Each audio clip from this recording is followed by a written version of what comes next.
Happy Independence Day. On this day, we think about what independence here in America really means to us. And we remember that our independence is under attack in all ways at all times from global tyrants.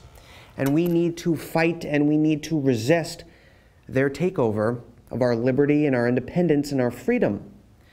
When we talk about independence, let's talk about what that really means. It means America being able to stand strong in the world, not relying on other people, not being oppressed by other people, not being forced into political and economic systems that don't benefit us.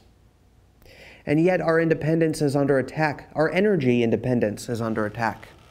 Our EPA Administrator, Scott Pruitt, is trying to make us energy independent by getting rid of these draconian regulations and allowing for natural gas drilling here in the United States. That's why we have $2 gas at the pump. That's why we potentially could have even cheaper gas at the pump. We won't have to rely anymore on the Middle East oil trade. Remember Obama in 2008 at his convention speech where he said, within 10 years, we will wean ourselves off of oil from the Middle East. That never happened. He started oil wars all around the world in Libya and elsewhere to continue to destabilize that region. Barack Obama personally funded the group that became ISIS, gave them weapons. They were running weapons through Benghazi, as Ambassador Stevens knew right before he died. Our military independence is under attack. That's why they don't like President Trump criticizing NATO. America is compelled to defend so many other countries, and yet they rip us off. And they don't pay us properly. The whole world rips off America on trade. The whole world fights against our independence, our economic independence, to make our own trade decisions. They fight against our independence to own guns. There's now a law in Florida where kids are going to be compelled to report on their parents if their parents own guns. And it makes the kids feel uncomfortable. They are pitting families against each other in their attempt to disarm us. And as we know, every time gun confiscation has ever been tried, the people subsequently lost their freedom to the governments. It happened in Nazi Germany. It recently happened in England. They are trying to destabilize us. They are trying to divide and conquer. They are trying to create so much violent chaos in the rest of the world that they then appeal to our small-minded sympathies and say, it is a moral objective to bring in refugees from all over the world. Well, who created these refugees as part one of their plan in the last decade in Iraq and Syria and Libya and elsewhere?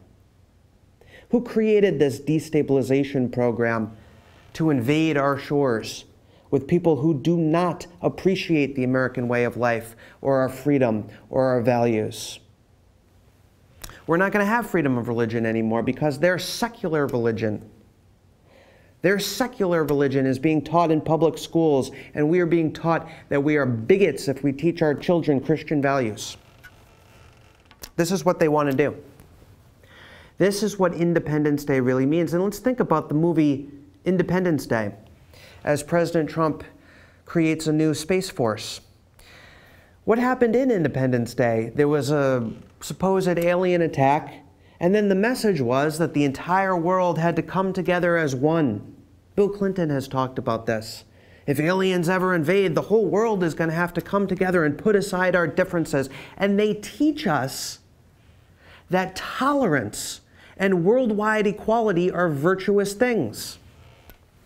This is what they put out in their pablum on their daytime TV shows. They appeal to small-minded sympathies, and they tell us that if you're not tolerant, if you don't believe in equality, then you're a bad person.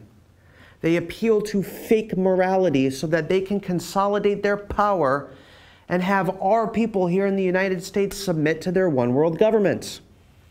Well, we are not going to submit to their one-world government. And we're going to have a new feature on this site where we do some good news. And we show people some of the things we've been involved with this week, our readers and our writers in our community, and some of the wins that we have had and that the president has had. Peter Strzok is now going to have to testify in a public hearing so that people can hear about how he used the FBI resources to target Donald Trump's campaign and try to win the election for Hillary Clinton. He was operating under the command of John Brennan, James Clapper, James Comey, Andrew McCabe, Valerie Jarrett, Hillary Clinton, and Barack Obama. And now he is going to have to publicly testify. That's a win. That's a win for freedom and independence. Sheriff Scott Israel, the evil sheriff in Broward County, is going to be removed. He's under criminal investigation by the IRS. He is going to finally be removed from office. And I encourage all of you to listen to those tapes that we published. The scanner audio of the Broward County Sheriff's Office standing outside while those kids were massacred in that school, forming a perimeter around the school but refusing to go in and allowing those kids to die. What kind of sick agenda is at work there? Step one is taking the guns. That's part of the agenda. But that's only a small part of it because it's bigger and more nefarious than that. Thank God Scott Israel will no longer be the sheriff in Broward County. Scott Schools, the anti-Trump conspirator in the Department of Justice, the Sally Yates hire, who was behind Jeff Sessions' recusal, bagman for Rod Rosenstein. He is now resigning from the Department of Justice after we exposed and highlighted his nefarious acts. Maxine Waters has been identified by the president as the person who is taking over the Democratic Party. She's crazy. She is literally out of her mind. And America sees that. And America realizes that the Democratic Party has lost its mind with all their money and their glamour and their anti-religious rhetoric and their secular one-world government, their anti-American values. They have lost the script completely. They don't know what to do.